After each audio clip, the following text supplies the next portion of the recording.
tema de la mesa que estamos realizando hoy es la actualidad del capital. En las últimas semanas justamente se empezó a hablar mucho de la actualidad del capital y de la obra de Marx. Se volvió a transformar en algunos lados, como en Alemania, en un bestseller, e incluso muchos funcionarios como el ministro ultraliberal alemán o el director de la OMC, Pascal Lamy, plantearon, reconocieron, digamos, que para entender el capitalismo hoy es necesario recurrir a las herramientas teóricas desarrolladas por Marx. Hoy en esta mesa están con nosotros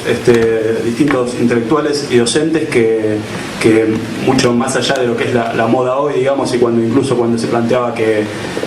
el capital y la teoría de Marx estaban fuera de vigencia y que el capitalismo había logrado superar las crisis y podía garantizar un crecimiento y derrame para todos, rescataban, digamos, la lectura del capital, realizaban seminarios y demás, o utilizaban sus herramientas teóricas para analizar el capitalismo contemporáneo. Bueno, antes de presentar a estos panelistas, a mí me interesaba avisarles que en la misma sintonía acaba de salir de imprenta el libro El capitalismo y su crisis de León Trotsky, que lo tengo acá conmigo, que se puede comprar en la librería del IPS o en la mesa que hay afuera, que también es un compilado, digamos, donde León Trotsky, el dirigente revolucionario ruso y fundador de la Cuarta Internacional, analiza el capitalismo entre guerras y realiza numerosos aportes metodológicos que son muy útiles, nos parece a nosotros, para entender la compleja interrelación entre economía, lucha de clases, relaciones entre estados, y aporta conceptos sumamente útiles, como es la noción de equilibrio capitalista.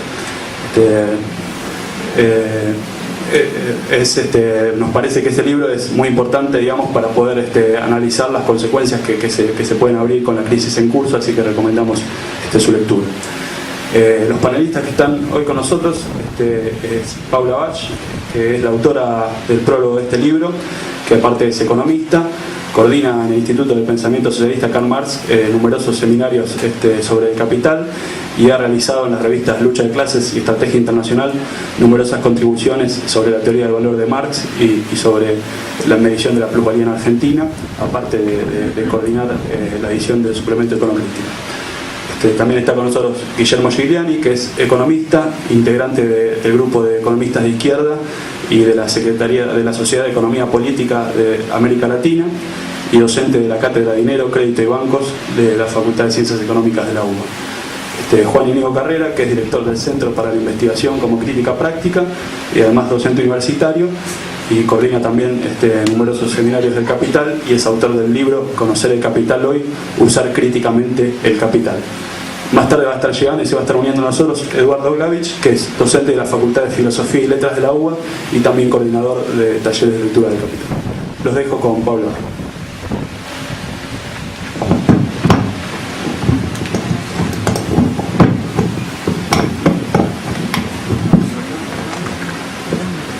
Hola.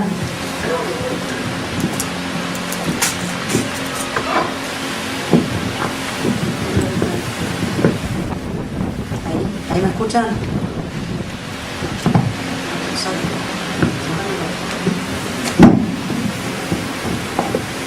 Hola. Bueno, en principio, para empezar a hablar de la crisis, de la actualidad del capital de Karl Marx, dada la magnitud de la crisis económica mundial en la que estamos transitando, y dadas las implicancias no solo económicas sino también políticas y sociales que esta crisis plantea, yo creo que es muy importante no solo referirme en realidad al capital de Marx en el sentido de lo que está escrito por Marx, sino también al capital, a la parte del capital a que Marx en realidad nunca llegó efectivamente a escribir, y que era así parte del plan de la obra. A esto me voy a referir en un rato. De todos modos, en cuanto al capital en sí mismo, los aspectos que se refieren otra vez a la actualidad del capital son múltiples, son, se podría decir, casi infinitos. Yo me voy a referir a dos brevemente que creo que tienen mucha relevancia hoy y que merecen ser profundizados, reestudiados y retomados en el contexto de la situación económica actual. Bueno, el primer aspecto al que me voy a referir trata sobre la vigencia de la ley del valor y la financiarización de la economía. El estallido de la burbuja inmobiliaria que disparó la reciente crisis financiera y la actual crisis económica, yo creo que ha puesto de manifiesto o ha puesto nuevamente, ha dado cuenta nuevamente contra muchas teorías que la pretendían dar por muerta, la validez actual de la ley del valor. En las últimas décadas y como consecuencia de las características de lo que se denomina el ciclo neoliberal, hemos venido asistiendo a un fenómeno en el cual el capital ficticio, que es un concepto como concepto definido por Marx, alcanzó una magnitud en realidad sin precedentes en la historia. No, si bien fundamentalmente producto del aumento de la tasa de plusvalía absoluta hacia todos los trabajadores del mundo en el curso de las últimas 3 décadas, se produjo un incremento de la tasa de ganancia del capital, una relativa recuperación respecto de la caída que se había operado al fines del boom de la posguerra. Sin embargo, como señalan muchos economistas marxistas, como por ejemplo Duménil, Levy o Pierre Husson, entre otros, se está provocando un proceso extraño, digamos, por decirlo de alguna manera, en el capitalismo, en el sentido de que el aumento de la tasa de ganancia durante todo el periodo neoliberal, y en particular en los últimos años, no ha sido acorde, por decirlo de alguna manera, con un nivel de acumulación del capital que corriera en forma paralela, ¿no? Que es un hecho no común en la historia del capitalismo. Esto es un hecho novedoso y como tal las distintas explicaciones a este hecho son fuente de importantes controversias. Pero lo que yo quería plantear fundamentalmente es que más allá de esas controversias y más allá del hecho de que podamos encontrar explicaciones mejores o peores, más profundas, más acertadas a esta contradicción y a este problema, hay un elemento que es evidente, y es que la caída, la enorme caída de la masa del capital ficticio existente pone en escena nuevamente que, como les decía al principio, la validez de la ley del valor, en el sentido de que el capital debe ser validado en última instancia por lo que es su esencia, es decir, por el trabajo humano no pago, por valores reales, y no por valor ficticio, no por un capital ficticio, sino por lo que es realmente la esencia o la fuente de la riqueza, como riqueza material, la forma material. Como dice Marx, los valores de uso son la forma material de la riqueza, y el valor, el concepto de valor es la forma, los valores de uso son el contenido material de la riqueza, y el valor en realidad es la forma que el contenido material de la riqueza adquiere en el modo de producción capitalista. Ante el derrumbe de la crisis, ante el derrumbe de los valores de la crisis, ante la crisis inmobiliaria y el actual derrumbe financiero,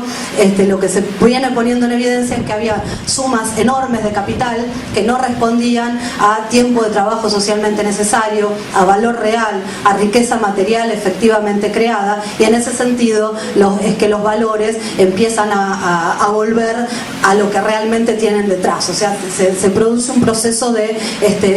revalorización de lo que estaba sobrevalorado. Yo creo que este es uno de los aspectos, un aspecto muy importante que vuelve a poner en escena la vigencia de la ley del valor, y que en última instancia fue el punto de partida de la crisis financiera y hoy del comienzo o de las primeras escenas que empezamos a vivir de la crisis económica internacional. Bueno, ese es el primer punto. El segundo punto al que me quiero referir es sobre la cuestión de lo que Marx denominó la ley general de la acumulación capitalista. es decir, sobre la formación de la superpoblación relativa o lo que se denomina el ejército industrial de reserva. Bueno, se sabe que Marx, en oposición a lo que fue la economía política, los conceptos de la economía política clásica, desmitificó el concepto de que existía una ley de la población en general que regía para todos los sistemas, para todos los modos de producción. Marx lo que define que es que en el capitalismo, como en cualquier otro sistema, que cada sistema de producción tiene una ley particular de la población. En el caso del sistema capitalista se trata precisamente de la ley que plantea la formación permanente de una superpoblación relativa a un ejército industrial de reserva. Esto lo que significa es que en realidad el capital no depende. Se me está mezclando las otras. Que el capital no tiene una dependencia del crecimiento real objetivo de la población, sino que tiene leyes relativamente independientes de ese movimiento objetivo real de la población. Y en ese sentido crea y recrea permanentemente un ejército industrial de reserva al cual apela en los momentos de ascenso, deja en banda en los momentos de crisis, pero tiene en forma permanente un reservorio de mano de obra que está a su disposición para cuando se producen nuevos ascensos de los ciclos económicos, y entonces frente a eso la mano de obra no le resulta, la fuerza de trabajo, por decirlo en términos marxistas, no le resulta escasa, sino superabundante, porque es lo que dejó en el ciclo anterior. Bueno,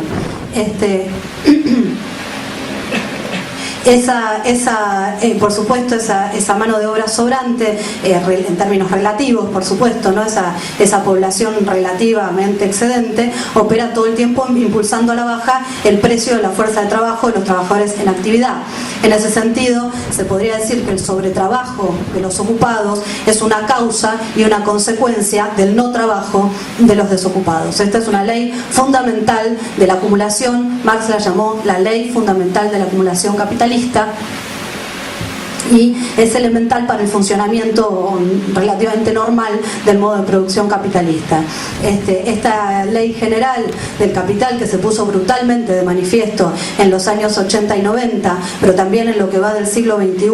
como lo muestra el rol disciplinador de las gigantescas masas de fuerza de trabajo chinas volcadas al mercado, que actuaron llevando a la baja el valor de la fuerza de trabajo de los trabajadores del mundo. Ya por ejemplo Marx, yo volví a leer el otro día el capítulo 23 del Capital, donde Marx plantea como uno de los aspectos asociados al deseo de los capitalistas de abaratar la fuerza de trabajo,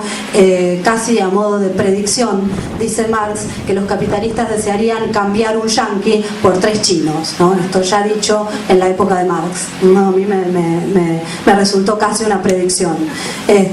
Bueno, este elemento es muy importante. Ahora en los momentos actuales, en los que ya no hablamos solamente de ciclo industrial, es decir, que no nos referimos a una crisis cíclica clásica, la ley de la población creada por el capital y a la que acude permanentemente Marx, amenaza con volverse en casi un absoluto. Tenemos ya 10 millones de desocupados en Estados Unidos, ya está instalada la recesión en Alemania, en Francia, en Gran Bretaña, en Japón y China. Si finalmente entra en recesión, desde ya va a representar un enorme reservorio de mano de obra, trabajadores desocupados, que van a incorporar ese ejército industrial de reserva del que tanto hablaba Marx. También el artículo 23 del tercer tomo del Capital, que les recomiendo volver a leer porque creo que habla mucho de la actualidad, o que puede ser muy relacionado con la actualidad. Marx plantea la necesidad de la más profunda solidaridad entre ocupados y desocupados, que por supuesto esto es un ataque directo a la ley de la ganancia, es un ataque directo a la ganancia capitalista, pero es la única forma de quebrar esa ley mediante la cual el sobretrabajo de muchos es igual al no trabajo de otros muchos. En ese sentido, yo creo que casi como fórmula, casi es una fórmula programática, Marx lo plantea casi como una fórmula programática, esta necesidad de la solidaridad más profunda entre trabajadores ocupados y desocupados, y que va en el sentido de lo que hoy formulamos como la necesidad de reparto de las horas de trabajo entre ocupados y desocupados, manteniendo el mismo salario. Bueno, el tercer punto al que yo me quería referir es, volviendo un poco a lo que les había comentado al principio,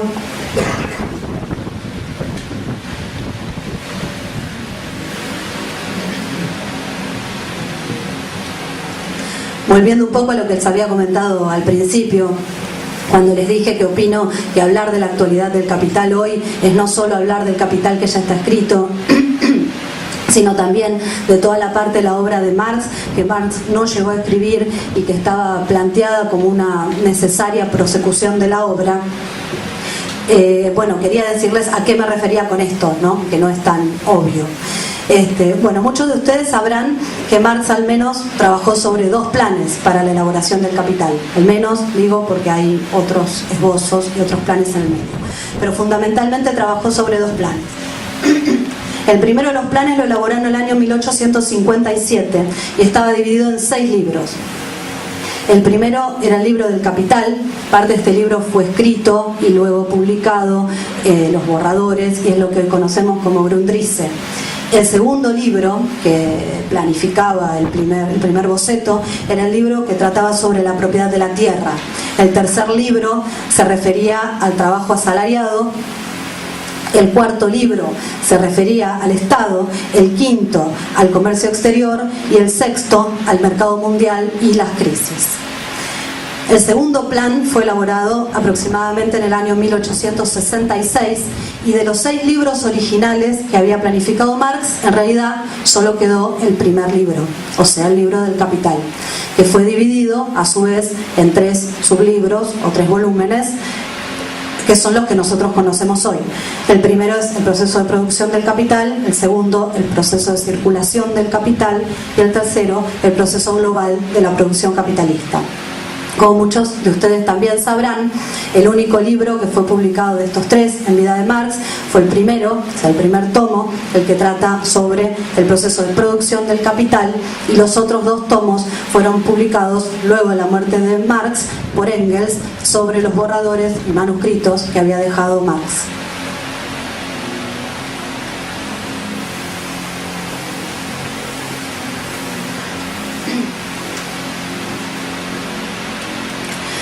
Lo que a mí me interesa señalar acá fundamentalmente,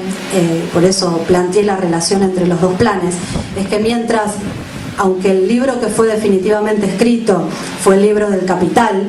dentro del libro del Capital, los libros segundo y tercero, es decir, el libro de la propiedad de la tierra y el libro del trabajo asalariado, fueron de una u otra manera incorporados en el plan definitivo del Capital. Quiero decir que, más allá de que hay muchas discusiones sobre si finalmente se los incorporó, si debería haber escrito otro libro, si es correcto decir que el plan de trabajo, que el libro de trabajo asalariado está incorporado o no, de todas maneras hay sendos capítulos sobre el problema del trabajo asalariado en el primer tomo del Capital, y la renta de la tierra está referida, corresponde toda una sección del tercer tomo del Capital. Sin embargo, los últimos 3 libros, es decir, el libro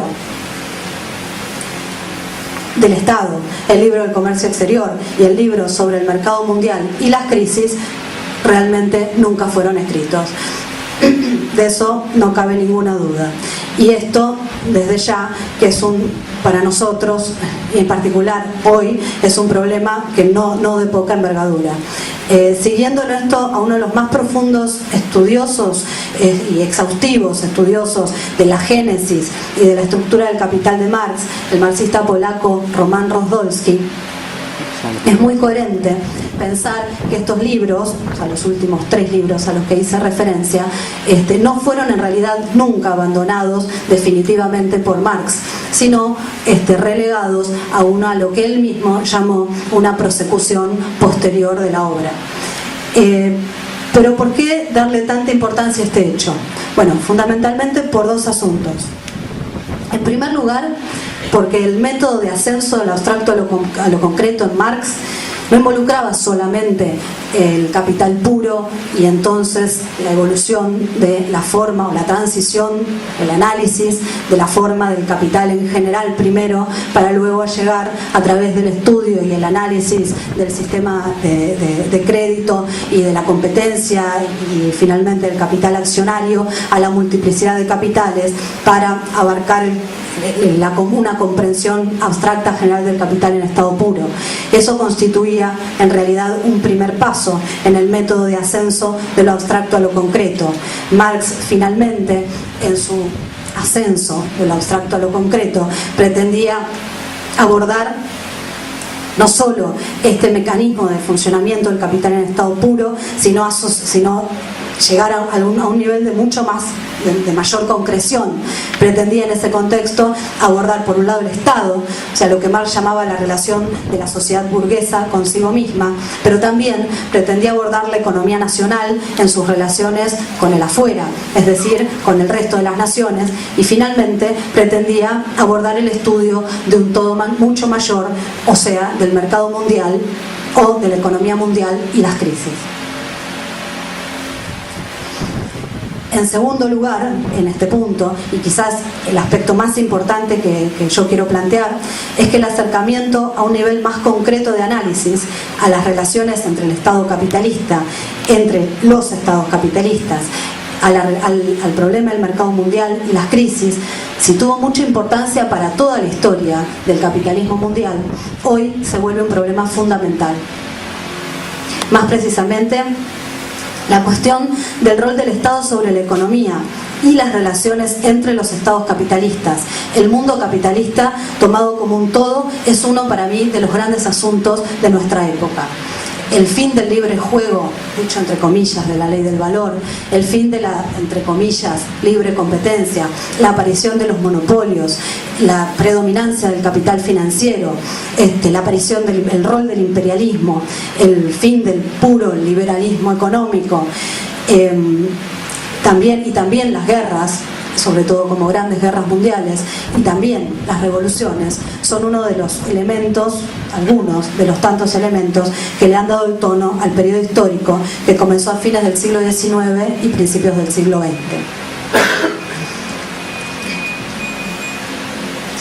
En este contexto, que las crisis no solo como fase del ciclo industrial, sino como las crisis aparecen no solo como fase, aunque también aparecen como fases del ciclo industrial, como crisis cíclicas, no aparecen solo como fases del ciclo industrial, sino aparecen como grandes catástrofes. Las guerras, no solo como guerras aisladas, sino como guerras mundiales de reparto del planeta entre las distintas naciones imperialistas, y los grandes procesos revolucionarios son todos factores que van a entrar en escena como fenómenos característicos de nuestra época. Es a partir de este punto donde nosotros consideramos indispensable rescatar las elaboraciones de León Trotsky, que fue prácticamente el único revolucionario vivo, el único revolucionario marxista clásico vivo, que vivió y pudo analizar los años 20 y los años 30, que fueron dos décadas fundamentales en la historia de la humanidad. En estos escritos de Trotsky sobre la naturaleza y dinámica del capitalismo, que hoy estamos publicando como El capitalismo y sus crisis, que antes nombró Esteban, está publicando el Instituto del Pensamiento Socialista, ustedes van a ver, si lo leen, que Trotsky realiza una definición del equilibrio capitalista de largo plazo que excede los periodos cíclicos, los ciclos clásicos, digamos, periodos clásicos del capital, y considera una interrelación permanente entre los fenómenos económicos, los fenómenos de la lucha de clases y las relaciones entre los estados capitalistas. Es decir, el equilibrio en Marx se constituye en un fenómeno que abarca estos tres grandes aspectos, no solo el aspecto o la esfera de la economía, sino también la esfera de las relaciones, de la acción de la economía sobre el Estado, de las relaciones entre los estados capitalistas en el mundo y de la lucha de clases. aunque Trotsky realmente no sistematizó estos escritos y que no era especialista en economía, estos escritos realmente merecen ser leídos y analizados muy profundamente, porque en ellos yo creo que de algún modo se puede encontrar un intento de continuar en un nivel más concreto, en un nivel de mayor concreción, la obra que Marx no pudo terminar. O sea, yo creo que en estos escritos existen muchos elementos que son, yo diría, indispensables para abordar la economía capitalista, para abordar la crisis económica del capitalismo actual, las relaciones entre las potencias y los distintos escenarios posibles, los distintos escenarios que pueden llegar a abrirse en la situación económica internacional. En ese sentido creo, no tengo duda en decir que los escritos de Trotsky pueden considerarse un intento de continuación, lo repito porque lo considero así, en un nivel más concreto de la obra que Marx dejó inacabada. Para ilustrar este aspecto voy a sugerir una analogía histórica. Esta analogía es entre la cuestión del dólar y el imperialismo norteamericano de nuestros días por un lado, y la crisis de la libra esterlina y la dominación británica a comienzos del siglo XX por el otro. Me pareció muy importante enfocarme sobre el problema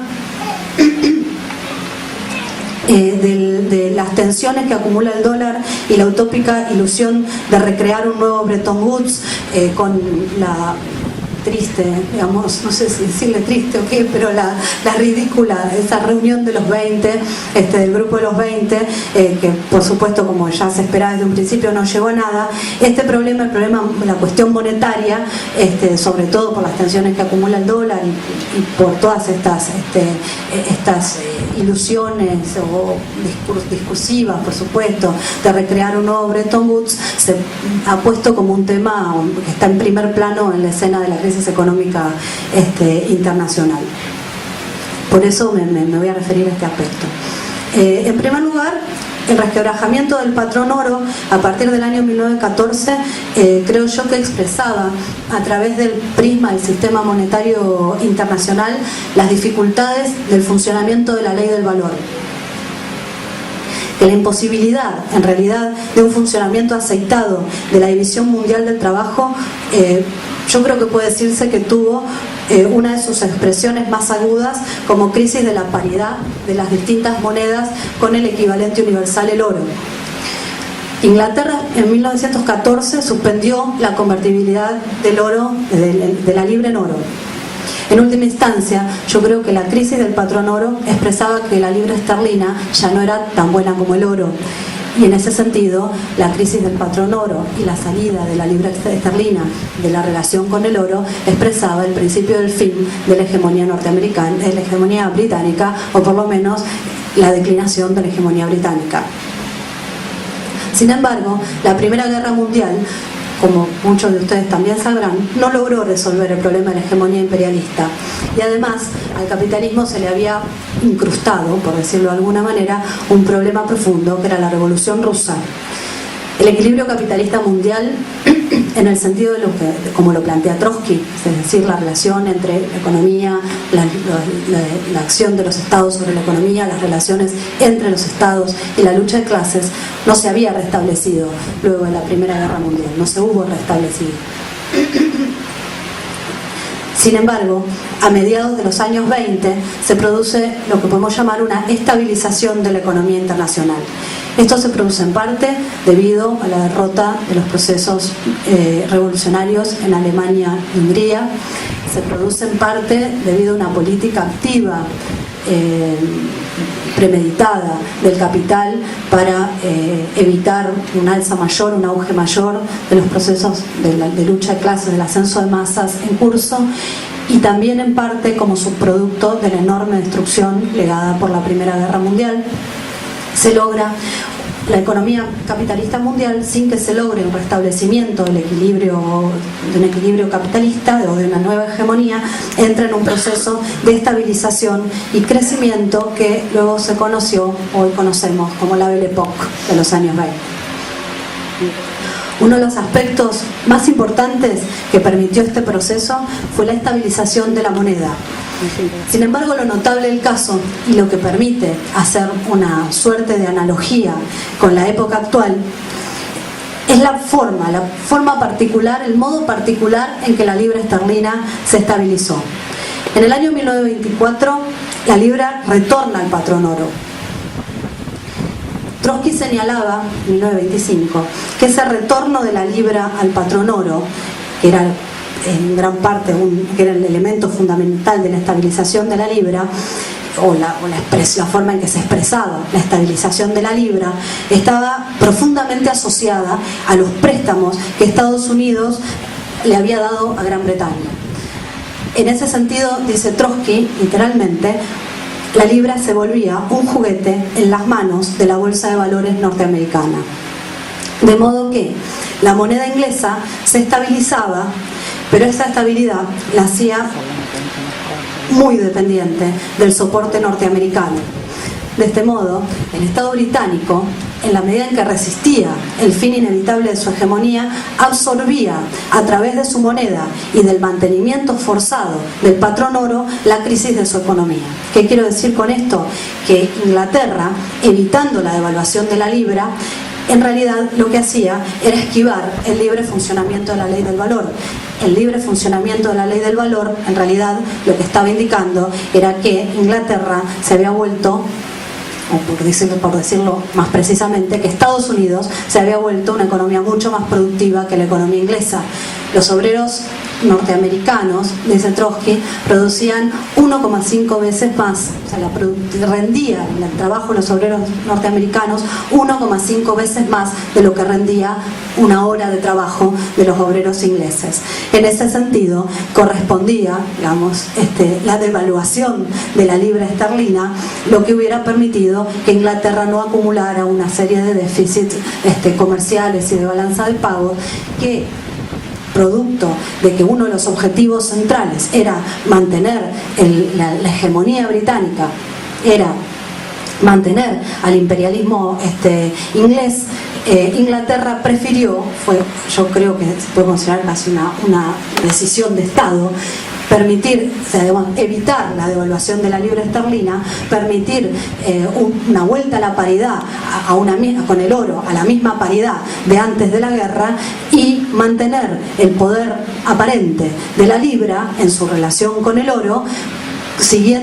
permaneciendo Inglaterra como proveedor internacional de capitales y acumulando enormes déficits comerciales y de su balanza de pagos